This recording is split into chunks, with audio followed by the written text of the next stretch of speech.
शांति। बाबा का आज का कहना है कि बच्चों को कितनी ना खुशी होनी चाहिए कि जिस परमात्मा का साथ सहारा हम आत्माएं खोज रहे थे, उस परमात्मा का साथ मिला। स्वयं परमात्मा आकर के हम बच्चों को अपना साथी बना लेता है, अपना साथ देता है, कोई भी प्रकार का वर्षा दे कर के हक देता है। इसलिए बच्चों को बहुत बहुत खुशी में आना चाहिए। तो खुशी में रहेंगे तो जितनी भी अंदर की बीमारियां हैं, गम है, वो सब ख़त्म हो जाएंगे। बाबा कहते हैं कि खुशी खुशी में रहना और खुशी खुशी से बाबा के साथ चलना, यानी हाथ में हाथ दे करके बाबा के साथ चलना है। क्योंकि अपना शांति धाम भी आत्माओं को एकदम आराम दिलाने की दुनिया है और सुख धाम तो है ही खुशियों की दुनिया। इसलिए इसी खुशी में रहते हुए हम चिंतन करते हुए बाबा के साथ चलेंगे। आज की मुरली भी है 13/10/2022। बाबा बोले, मीठे बच्चे, अब तुम्हारे दिल में खुशी की शहनाई बजनी चाहिए, क्योंकि बाप आए हैं हाथ में हाथ देकर साथ ले जाने। अब तुम्हारे सुख के दिन आए कि आए। प्रश्न में अभी नए झाड़ का कलम लग रहा है, इसलिए कौन सी खबरदारी अवश्य रखनी है। तर में नए झाड़ को तूफ़ान बहुत लगते हैं। ऐसे ऐसे तूफ़ान आते हैं जो सब फूल आदि फल गिर जाते हैं। यहाँ भी तुम्हारे नए झाड़ का जो कलम लग रहा है, उसे भी माया ज़ोर से हिलाएगी। अनेक तूफ़ान आएंगे, माया संशय बुद्धि बना देगी। बुद्धि में बाप की याद नहीं होगी तो मुरझा जाएंगे, गिर भी पड़ेंगे। इसलिए बाबा कहते हैं, बच्चे, माया से बचने के लिए मुख में मुलहरा डाल दो, अर्थात धंधा आदि भल करो, लेकिन बुद्धि से बाप को याद करते रहो। यही है मेहनत। गीत है ओम नमो शिवाय। ओम शांति। तुम बच्चों को अच्छी तरह से निश्चय हो गया है कि बाबा आकर नई दुनिया रचते हैं। जो हम पतित हैं उनको पावन बनाने, ऐसे नहीं कि सृष्टि है नहीं और बाप आकर रचते हैं। बाप को बुलाते हैं कि हम जो पतित हैं उनको आकर पावन बनाओ। दुनिया तो है ही, बाकी पुराने को नई करते हैं। यह ज्ञान मनुष्यों के लिए है, जानवरों के लिए नहीं है, क्योंकि मनुष्य पढ़कर मर्तबा पाते हैं। अभी जो दुख देने की सामग्री है, इसमें सब आ गए हैं, दे दे के सब धर्म आदि। तो बाप इस दुख की सामग्री को सुख का बनाते हैं। तब बाप ने कहा है, मैं दुखधाम को सुखधाम बनाता हूँ, मैं हूँ ही दुख हरता सुख करता। अब तुम्हारे अंदर सहनाई बजनी चाहिए कि हमारे सुख के दिन सामने आ रहे हैं। जानते हो कि बाप कल्प के बाद मिलते हैं और कोई ऐसे किसके लिए नहीं कहते। भगवान आते ही हैं भक्तों की सद्गति करने। अपने साथ हाथ में हाथ देकर ले चलता हूँ, ऐसे नहीं कि सुखधाम में जाकर तुमको छोड़ता हूँ, नहीं। इस समय के पुरुषार्थ अनुसार आप ही जाकर प्रारब्ध भोगते हो। जितना जो औरों को समझाते हैं उतना उनको ड्रामा पक्का हो जाता है। मनुष्य कोई ड्रामा देखकर आते हैं तो कुछ दिन तक पक्का हो जाता है, तो तुमको यह भी पक्का हो जाता है, क्योंकि ये बेहद का ड्रामा है। सतयुग से लेकर इस समय तक ड्रामा बुद्धि में है। सेंटर पर आते हैं तो सावधानी मिलती है, तो ये याद आ जाता है। यहाँ भी बैठे हो तो याद है। सृष्टि तो बेहद का ड्रामा है, परंतु है सेकंड का काम। समझाते हैं तो झट ड्रामा बुद्धि में आ जाता है। जानते हैं कौन कौन आकर धर्म स्थापन करते हैं। मूल वतन को याद करना भी सेकंड का काम है। दूसरा नंबर है सूक्ष्म वतन, तो वहाँ भी कोई बड़ी बात नहीं है, क्योंकि वहाँ भी सिर्फ ब्रह्मा विष्णु शंकर दिखाया है, वह भी झट बुद्धि में आ जाता है। फिर है स्थूल वतन, इसमें 4 युगों का चक्र आ जाता है। तो यह है बाप की रचना। ऐसे नहीं कि सिर्फ तुम स्वर्ग में याद करते हो, नहीं, स्वर्ग से लेकर कलयुग अंत तक का तुम्हारी बुद्धि में राज है, तो तुमको औरों को भी समझाना है। ये झाड़ और गोले सृष्टि चक्र का चित्र सबके घर में रहना चाहिए। जो कोई आवे उनको बैठ समझाना चाहिए। रहमदिल और महादानी बनना है। इसको अविनाशी ज्ञान रत्न कहा जाता है। इस समय तुम भविष्य के लिए धनवान बनो। बाबा बच्चों को धनवान बनाते हैं। बाप समझाते, बच्चे, अब तक तुमने जो कुछ पढ़ा और सुना है उन सबको भूल जाओ। मनुष्य मरने समय सब कुछ भूल जाते हैं ना, तो यहाँ भी तुम जीते जी मरते हो। तो बाप कहते हैं, मैं नई दुनिया के लिए जो बातें सुनाता हूँ वही याद करो। अभी हम अमर लोक में जाते हैं और अमरनाथ द्वारा अमर कथा सुन रहे हैं। कोई पूछते हैं मृत्यु लोक कब शुरू होता है, तो बोलो जब रावण राज्य शुरू होता है।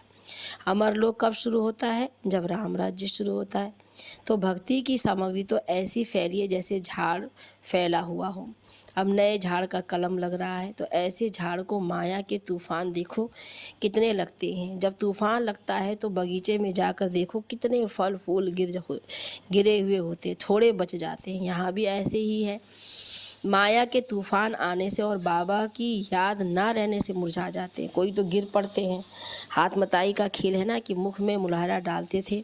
अगर बुद्धि में बाबा याद हो तो माया का असर नहीं होता है।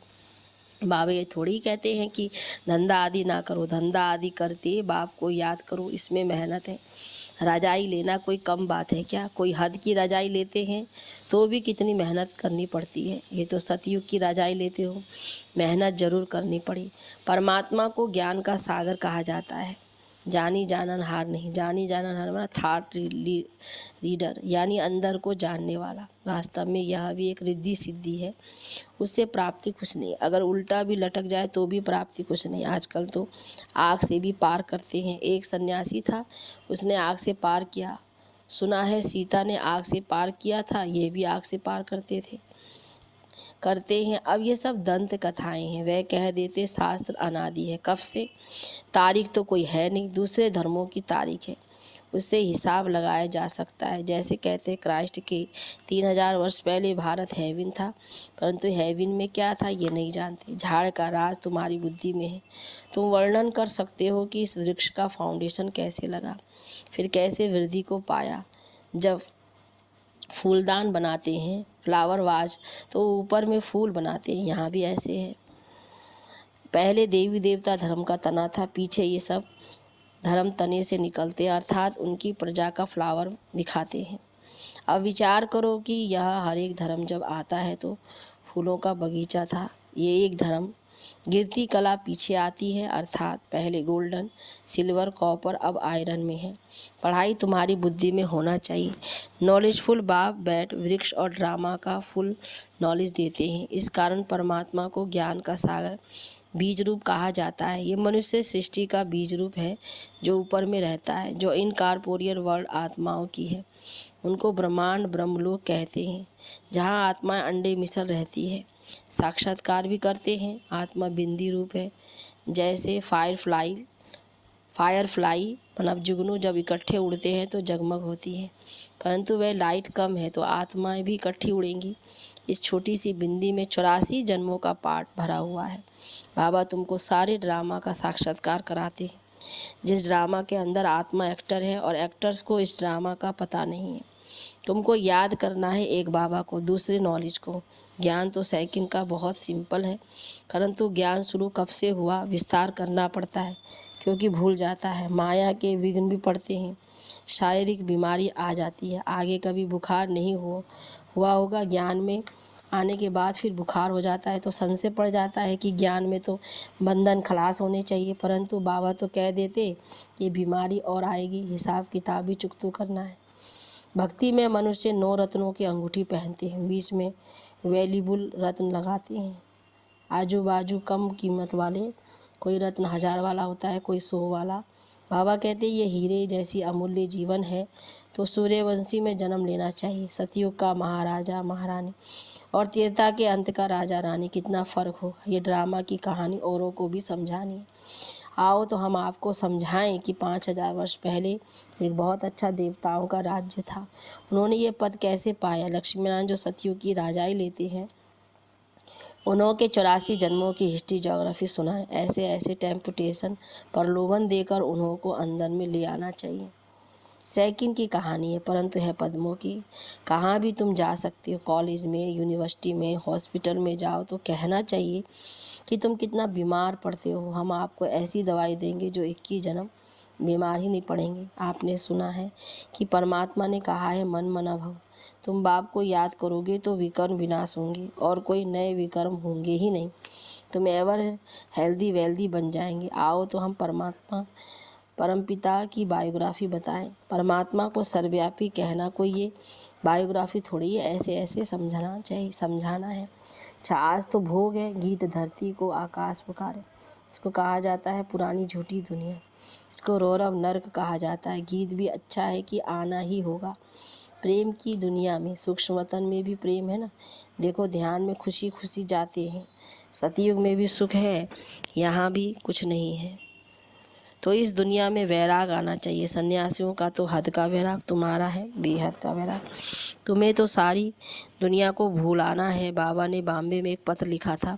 बाबा सभी सिर्फ बॉम्बे वालों को ही नहीं कहते, परंतु सब सेंटर्स वालों के लिए बाबा की राय निकलती है। तुमको भाषण करना होता है सुबह और शाम को। तो हर एक शहर में बड़े बड़े हॉल तो होते ही हैं और बहुतों के मित्र संबंधी भी होते हैं। तो एडवर्टाइज करनी है कि हमको परमपिता परमात्मा का परिचय देना है, ताकि सभी परमात्मा से अपना बर्थ राइट ले सके। हमको सिर्फ 1.5 घंटा सुबह 1.5 घंटा शाम के लिए हॉल चाहिए। कोई हंगामा नहीं होगा, बाजा गाजा नहीं। तो कोई बाजी किराए पर देवे तो हम ले सकते हैं। मतलब सही से एरिया को भी देखना है, घर को भी देखना है कि अच्छा है। अच्छा आदमी होगा तो अच्छे जिज्ञासुओं को लेकर आएगा। ऐसे ऐसे 4-5 जगह भाषण करना चाहिए। बड़े बड़े शहरों में अगर फर्स्ट फ्लोर ना मिले तो सेकंड फ्लोर, नहीं तो लाचारी हालत में थर्ड फ्लोर में भी ले सकते हो। बाबा कितनी छोटी छोटी बारीकी बातें भी इस तरह की सेवा के प्रति समझाते हैं। ऐसे ही गांव गांव में भी, जैसा गांव हो, भले कोई छोटा मकान हो, पूरा मकान तो चाहिए ना। सिर्फ 3 पैर पृथ्वी चाहिए। सबको अपने संबंधियों से बात करते रहना चाहिए, तो कोई ना कोई दे देंगे। तो ऐसे सेंटर्स खोलते रहना चाहिए। कोई तो किराया भी नहीं लेंगे, और कोई लेते लेते अगर तीर लग गया तो वह भी लेना बंद कर देंगे। जो विशाल बुद्धि होंगे वह अच्छा समझकर धारण करेंगे। जिनकी विशाल बुद्धि है उनको महारथी कहा जाता है। वह तो 1-2 के पिछाड़ी सेंटर्स खोलते जाएंगे। बच्चे जानते हैं कि हम अपना राज्य श्रीमत पर गुप्त स्थापन कर रहे हैं। सारा कार्य गुप्त रीति से हो रहा है और कोई जान नहीं सकते कि कैसे स्थापन करते हैं। बस पवित्र रहना है, स्थापना का काम हो रहा है। तो बाबा ने कहा है कि माया ने दुख दिया है, इसको छोड़ो। माया जीते जगत जीत बनो। मन को जीतने की बात नहीं। मन तो शांत शांति धाम में रहता है। यहाँ शरीर है तो शांत रह ना सके, तो शांति धाम है परम धाम। यहाँ समझाने मिलती है तो चिंतन भी चलता रहे। वहाँ सेंटर पर आया, कथा सुनी और धंधे में लग गए और खलास। यहाँ ताज़ा ताज़ा रहता है, इसलिए बच्चे रिफ्रेश होने के लिए आते हैं। दुनिया वालों की बुद्धि में नहीं रहता कि भारत परमात्मा का बर्थ प्लेस यानी जन्म स्थान है। यहाँ सुनने से तुमको नशा रहता है कि हम शरीर छोड़ अमरलोक में जाएंगे। सतयुग में ये नहीं होगा कि फलाना मर गया, नहीं। जब पुराना चोला छोड़ेंगे, नया लेंगे तो खुशी होगी ना, बाजा बजेगा। अच्छा, मीठे मीठे सिकिला दे बच्चों प्रति माता पिता बाप दादा का याद प्यार और गुड मॉर्निंग।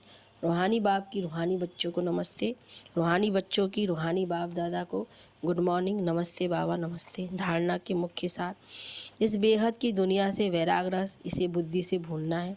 अविनाशी ज्ञान रतन धारण कर भविष्य के लिए धनवान बनना है।